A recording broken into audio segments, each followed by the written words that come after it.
نہیں کا مطلب یہ کہ آئندہ کبھی نہیں جب کوئی بچی اپنے اسکول کی طرف جائے گی تو اسے سڑک پہ کوئی چھیڑے گا. آئندہ کبھی نہیں جب کوئی عورت بازار میں جائے گی تو اس کی طرف وہ گندی نظروں سے دیکھے گا. آئندہ کبھی نہیں جب کوئی خاتون اپنے بچے کے لیے کوئی چیز کھانے کو لے جائے گی تو کوئی اس کا دوپٹہ کھینچے گا. آئندہ کبھی نہیں اگر کوئی خاتون گاڑی میں بیٹھی ہوئی ہے تو اس کے شیشے کو کھٹکھٹا کے کوئی نازیبا بات کرے گا. آئندہ کبھی نہیں کوئی بھی خاتون کیا اس نے پہنا ہوا ہے اسے بتایا نہیں جائے گا, کیا اس نے کرنا ہے اسے بتایا نہیں جائے گا, کہاں اس نے چلنا ہے اسے بتایا نہیں جائے گا, کدھر اس نے جانا ہے اسے بتایا نہیں جائے گا.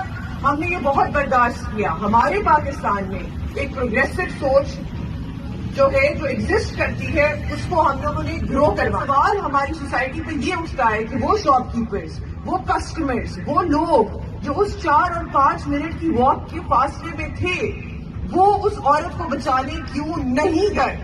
اگر 200 لوگ اس عورت کے خلاف کھڑے ہو گئے تو 600 لوگ اس کی حمایت میں کھڑے کیوں نہیں ہوئے؟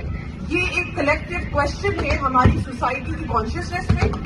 یہ ہمیں اپنے آپ سے پوچھنا چاہیے کہ کیا ذمہ داری جو حفاظت کی ہے وہ یقیناً پولیس والوں کی ہے. ہم نے یونیفارم پہنی ہے, ہم لوگ حفاظت کریں گے, لیکن کیا معاشرے کی کوئی ذمہ داری نہیں ہے؟ کیا سوسائٹی کی کوئی ذمہ داری نہیں ہے کہ اگر وہ دیکھیں گے کسی عورت کو چھیڑا جا رہا ہے تو اسے روکے نا؟